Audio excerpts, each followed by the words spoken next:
Good afternoon, Soda City Comic Con. How are we doing today? Doing good? It's great to have you here. Now, something I've noticed over the course of the last couple days, I know we've got some VIP seating up here. I want to bring everybody up here to the front. I want to make this a more intimate experience. If you don't mind, come sit up here closer to the stage. I'd appreciate that. I know that our celebrity guests here would appreciate that as well. This is a very, very interesting topic that we have today, and maybe not so much interesting, but one I think you guys are definitely going to enjoy. We have the two fierce, strong ladies of the X-Men franchise here with us today. They're going to talk not just about X-Men, but about women's roles in not just animation, but acting in general. Lots to go through. It should be an exciting panel. So ladies and gentlemen, without further ado, please welcome to the stage from the X-Men, Alison Sealy-Smith and Lenore Zann.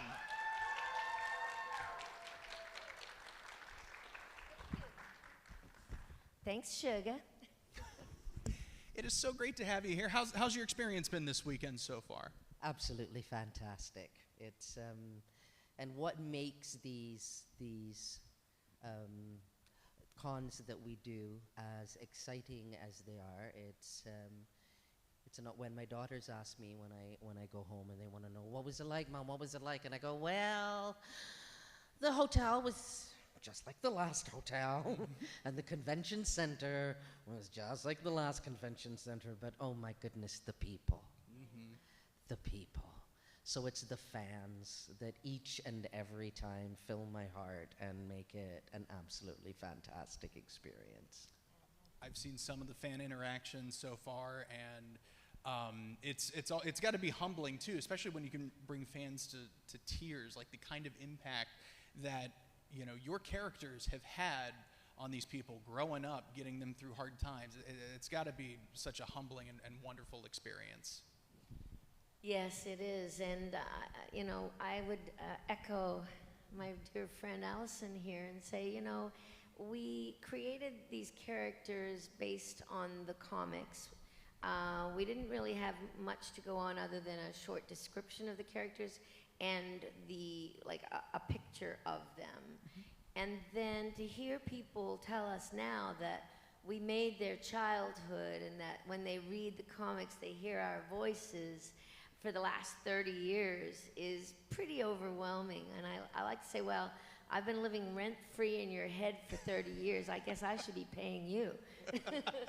But it's a real treat, yeah, and it's a treat to now meet the fans that were children and now they're grown up and they have children of their own who they're introducing to the show. So sometimes we've got 3 generations of families going on, grandparents, parents, and kids, and it's so exciting. And probably more so today, like in the modern day compared to the 90s when the series came out initially, you didn't really get to have a whole lot of interaction with the fans, I'd imagine. Had no idea. Wow. And I was especially oblivious, because my children tell me that should be my middle name, is oblivious. It's how I walk through my life, according to them. So, no, had no idea. I remember the first time back in the 90s when I had an inkling of what it was that we were into. So I was doing a small role on a film, and I was on the film set, and somehow the word got around that the actress who voiced Storm was on set. Now these IATSE guys, these are IA guys, and they're the crew, and they have been there, done that. They don't have they've seen every star that there is. They're not hugely impressed by actors at all. And, they kind of think of them as spoiled children. But somehow the word got around, and the next thing I know, these guys were dropping cable, dropping trolleys, dropping everything, and coming over and just calling, "Hey, Sam, look! It's Storm, dude!" And these guys were all gathered around, really, really excited. And that's when I went, oh, wow. I do believe we're onto something here. That's got to be remarkable, certainly, especially amongst your peers, the folks that are working on projects with you. You're in such strong roles now here with X-Men. I'm curious to know how how things started back in the beginning, right? When you're trying to kind of break into the industry, the kind of roles you took, and maybe kind of compare, contrast them to where you are now. Lenore, let's start with you. Some of your early roles, and especially with what such strong characters that you play in X-Men. How did those compare, and do you feel like those maybe helped prepare you for the role you're in now? Thank you. That's a loaded question. Excuse me. Yeah. It's interesting. I started off. Well, we both started off really in theater. I was 16 when I started doing professional theater.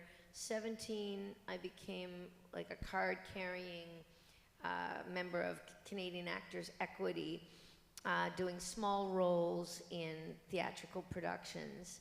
But by the time I was 19, I got discovered at a little at a festival, a theater festival in a small province called Prince Edward Island, which is where Anne of Green Gables was written, and they shot Anne of Green Gables. And one of my first roles was to understudy Anne in Anne of Green Gables the musical, which they do every year. But by the end of that summer, I had been discovered by a composer from Toronto who had just written a rock opera on the life of Marilyn Monroe, and had been searching for the past year for the right actress to play Marilyn Monroe from the age of 16 to the age of 36, when she died of an overdose of pills and alcohol. And I got cast to play Marilyn throughout those years. So at 19, turning 20, I did that big role, a starring role, and it really put me on the map. That's when I started getting movie and television offers.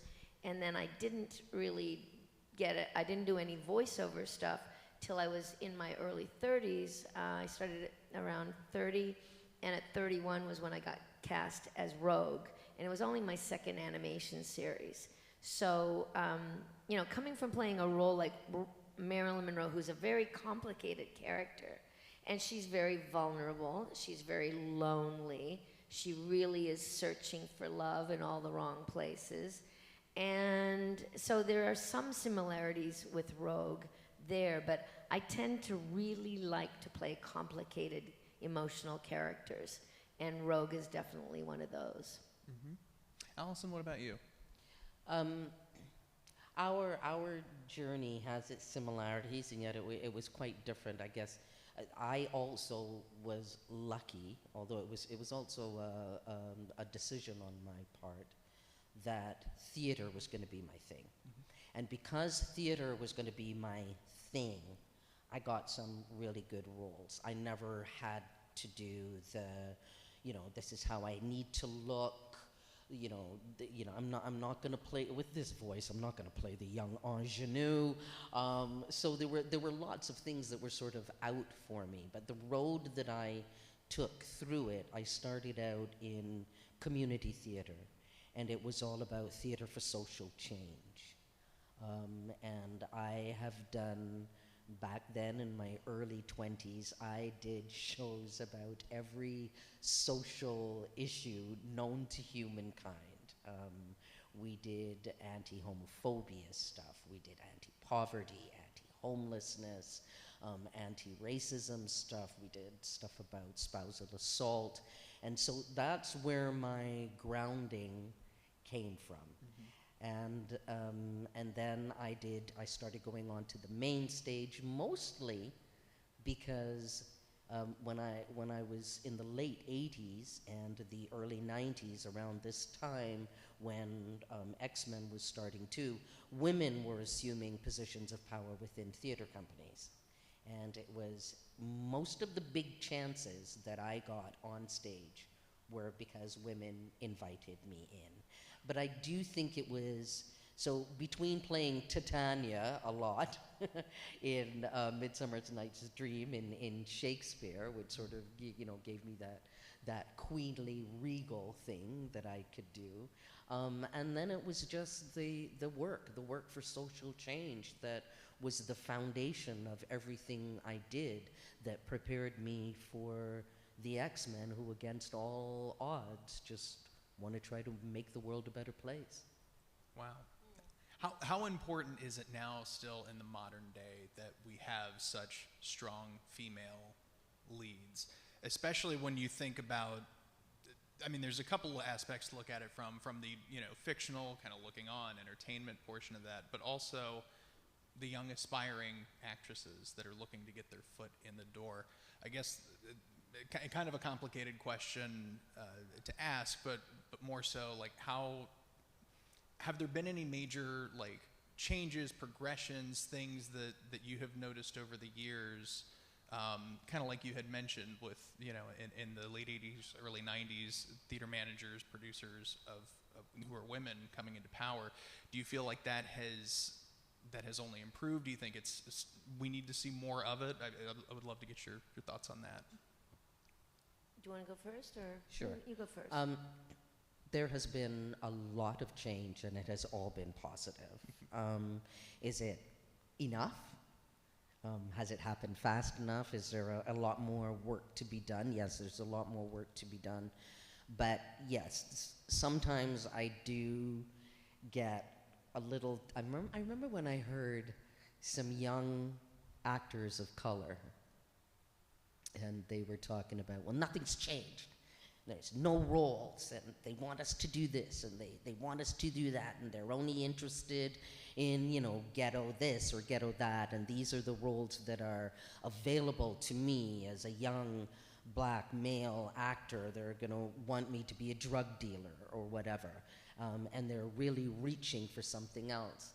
And I told them, yes, there is still need for change, and yes, those are the roles that are still more available to you. But darling, let me tell you about when I was starting out in the business. And it has changed. The opportunities that you have now are not the opportunities that were available to young actors of color in the early 80s or the mid 80s. So, I mean, I remember walking into a Canadian Tire, which is, like our big sort of hardware multi-department store. And I stood, and they must have wondered what was wrong with me, because I was just standing there looking up at this banner. And the banner was in the seasonal department. And it was selling, it was summer, so it was all about fishing equipment. And it was a black father and his son. And that was unheard of. It was absolutely so, for me to try to explain to these kids that when I was coming up, you didn't see black people in commercials at all on television. We just simply did not exist as a demographic. Our stories weren't told at all. We were told that, some stories are universal, and we just had to find ourselves in those stories because it's universal, don't you know?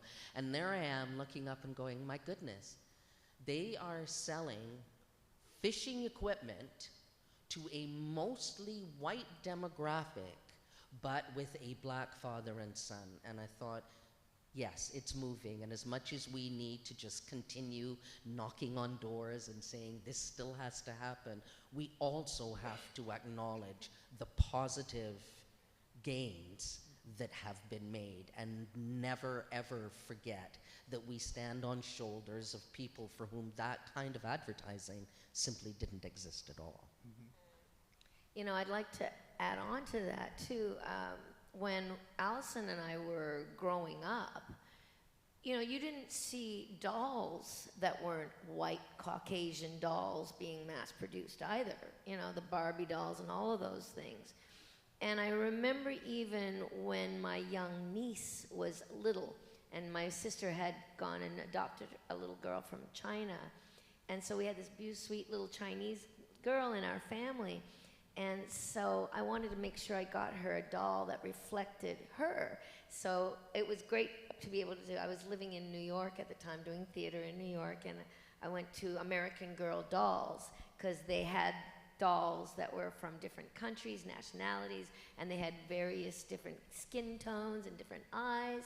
So it was really great to be able to go and get her a little, olive-skinned, almond-shaped eye doll for her to have as a little girl back in Truro, Nova Scotia, which is a small little town, which is mostly white but has a black population as well. And I just thought, isn't it great that finally I can start to do that? And as a young woman, not of color, white, growing up and becoming an actress, it was interesting because the first roles that I got in movies and television were all victims. They were a lot of horror films. And of course, you're always getting murdered when you're wearing your underwear, when you're in your 20s, right? I mean, if you're a girl. Right. Yeah. Right? Maybe not the boys. Yeah. But the girls. So, I remember thinking, I can do so much more than this. I really wish they'd start getting some tougher, meatier roles. But it was very hard at the time, and the film industry in Canada was quite young. We were lagging behind the United States, which is kind of like one of our prime ministers, Prime Minister Trudeau, the senior, once said it was like sleeping next to an elephant that's twitching and turning, and every turn and twitch you feel in Canada, because the market is so much bigger in the United States, and the movies and TV, we get all that stuff because we speak English. So it was tough to break out, and it's nice to see that there are changes in the industry, but of course by the time the changes come, we're also older, and then you got to deal with the stuff of ageism. Mm-hmm. So there are still more hills to try to battle and to kind of lead the flag. And one of the reasons, to be honest, I went into politics was because I noticed that in politics, it was okay to be older because they need people with experience at life. So when I was 49, I actually was asked to run for politics. And I thought, what have I got to lose? And I won. So then I won 4 elections in a row. So for 12 years, I gave up acting and went straight into politics and was doing a lot of the work that Alison was talking about introducing bills like an environmental racism bill, doing things that were going to try and create more equitability among people, try to help people who weren't as high up on the financial scale, and also people who are struggling with mental health issues or other issues, and that was really fulfilling as well. And now, fast forward from the 90s, at the peak of X-Men to the modern day, you're back and you're inspiring now a whole new generation. So for that, thank you, because it's absolutely remarkable that you're able to do that. Have you personally, again, kind of bringing this back into the X-Men theme, since it's the show you're both working on together, what have you heard from your contemporary? I mean, you mentioned the production crew and everyone behind the scenes. Have you found other actors and contemporaries that have been inspired by your work that have gone on to do big things? And if so, how what's that feeling like to say, or to realize, wow, something I did helped inspire somebody else? It's been really heartwarming because yes, in Canada on the theater scene, I'm seen as one of the OGs, So there's a plethora of young actors coming up now, and they say the nicest and the kindest things to me because they know what it was like back in the day, and they know that they stand on shoulders. They know that ceilings have been burst through. They know that doors have been kicked open, and I am just, it's really heartwarming to hear them acknowledge that has been done, and one of the things that I'm also extremely proud of is the Obsidian Theatre Company, which is a company that I was the founding artistic director of, and it is now in its 25th year. Wow. And the young artistic director just called me the other day and says, you know, we really, really want you to be part of our 25th anniversary celebrations and so on. I said, yep, I'm there. So That's wonderful. That's wonderful. Congratulations. Yes. That's Congratulations. so cool. I love that. What about you, Lenore? Oh my goodness. Well, you know, I just feel completely grateful and appreciative to be back. I feel grateful that Disney and Marvel had it in their hearts, wisdom, whatever, to bring back the original cast. And I had no idea. I know really none of us had any idea the effect that we had on people. And so now to meet other actors at the Comic-Cons who say, oh, I loved your show. It helped me, inspire me to be an actor. Other actors who are now in the show, new cast members have said, your performances made me want to be an actor. Wow. And that is so cool. And to be honest, I have a book coming out. My memoir is coming out next month called A Rogue's Tale.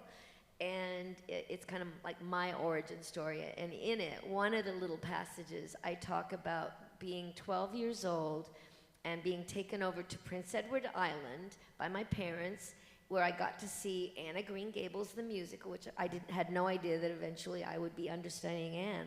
But they had another new musical that was on that one summer. Well, actually, I think it played for 2 summers.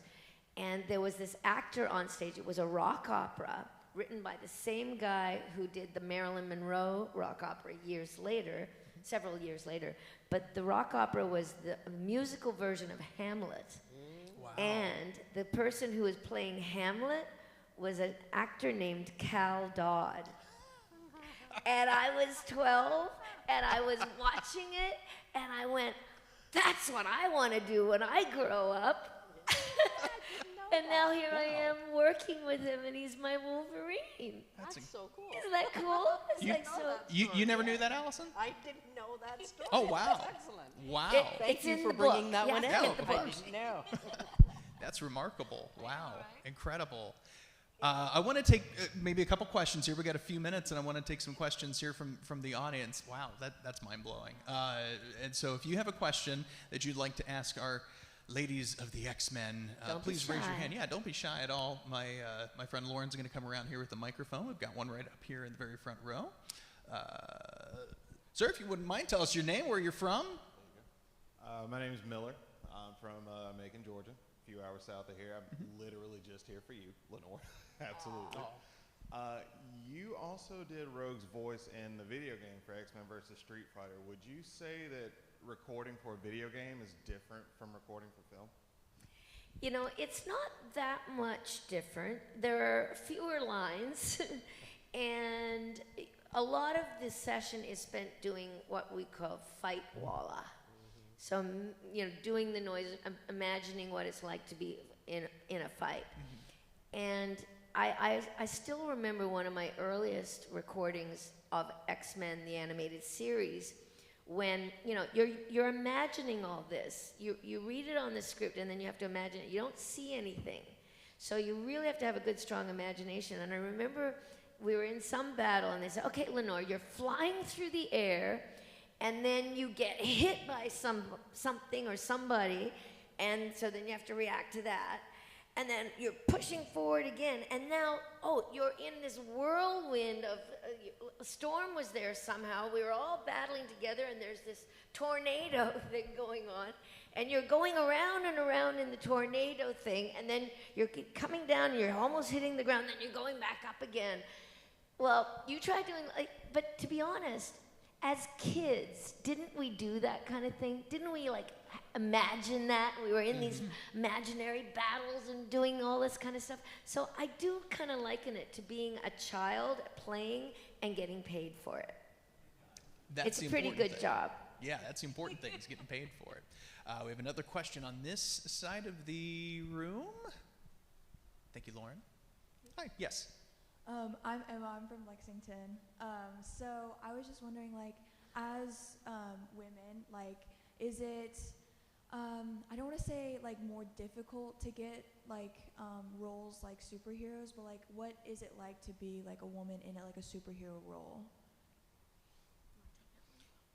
Well, I mean, these ones are pretty good roles, so I don't have a whole lot of comparison. I do know that Storm's 50th anniversary is coming up next year.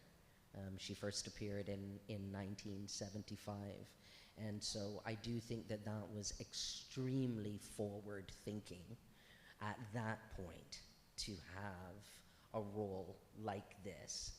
And so I'm just grateful every single day that I get to do this role, and I get to work with the team that I do, because both in the 90s and this time, you're working with people who care.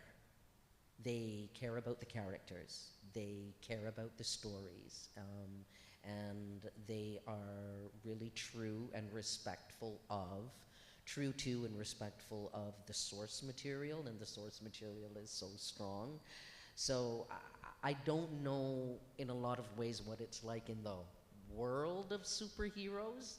I just know that I am really lucky to have this particular superhero to be the voice of, and to work with somebody like Lenore on doing a character like Rogue. I mean, you guys would have to tell me, are the characters of Rogue and Storm, are they exceptions? Or is this pretty much what the world of superheroes is like, that once you bring a woman into, the superhero world, that she's pretty cool? I don't know, you guys would have to tell me. I think you're both pretty cool, and I think everyone in this room will very much agree with that. We've got time for one more question, and Lauren's going to run the mic back. Hello. Hi, Naomi from Columbia, and this is from Miss Alison Sealy-Smith. With the success of the Black Panther movies, would you want to now see on screen in animated form Storm and T'Challa's relationship, Black Panther? Would you like to see that brought in animation now in this storyline? And then for Rogue, I know it's supposed to be, but for Rogue yourself, with everything that's happened, I don't want to give any spoilers, how do you feel you would push through with everything that's going on? How do you reconcile a love you had to put on pause and then end, versus the possibility of having that love right when you were just about ready to embrace it is yanked from you? So if you both could speak to that, I'd be grateful.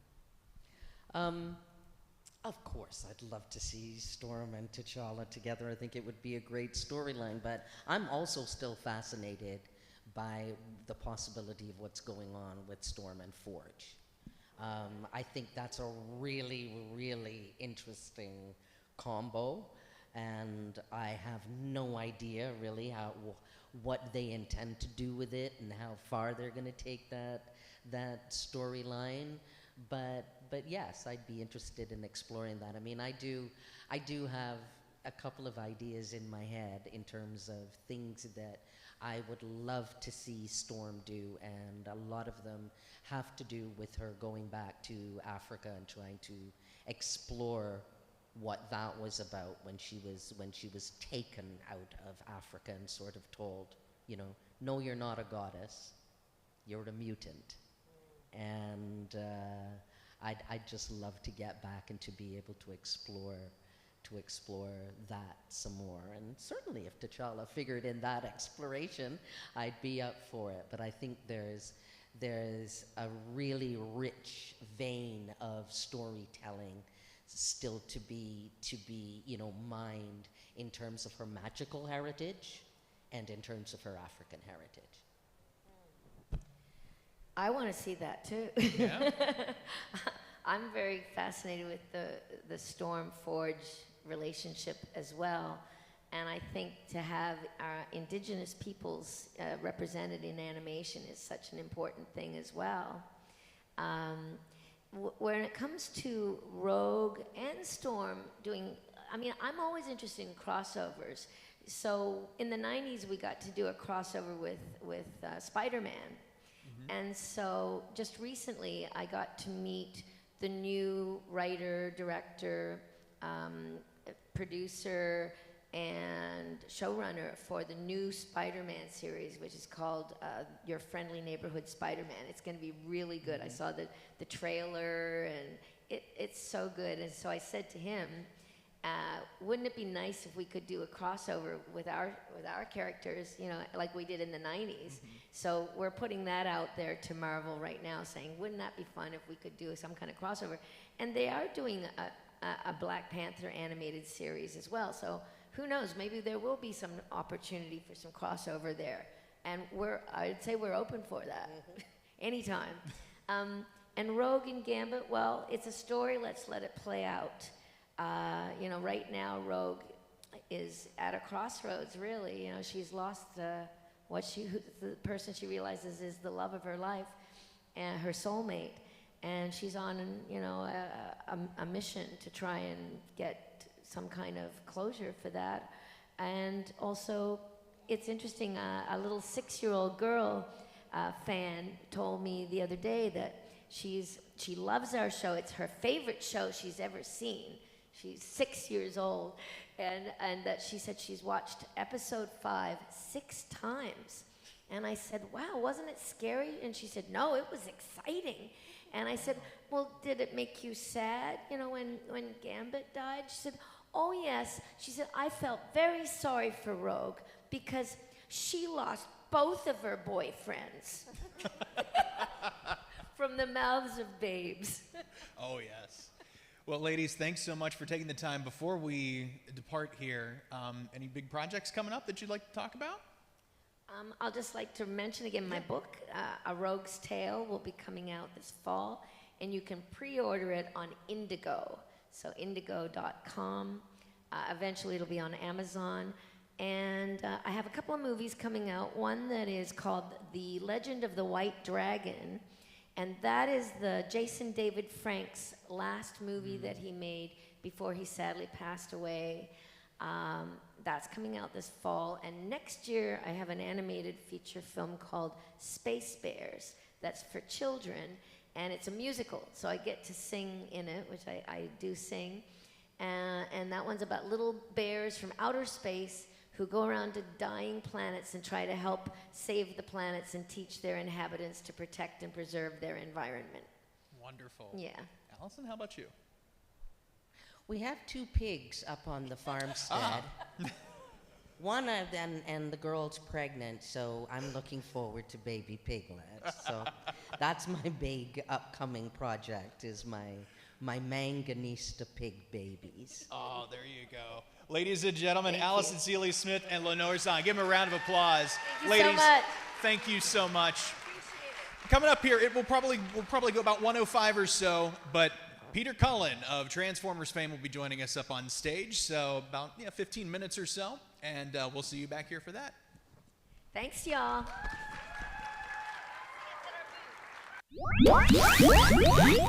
Attention. Attention. Attention. Attention. Get ready, South Carolina. Meet your favorite comic book legends, pose with iconic characters, and dive into exclusive panels that will blow your mind. Join us at the Myrtle Beach Convention Center for 2 action-packed days. Whether you're a superhero or super fan, this is your convention. Boardwalk Comic-Con, where fandom comes alive.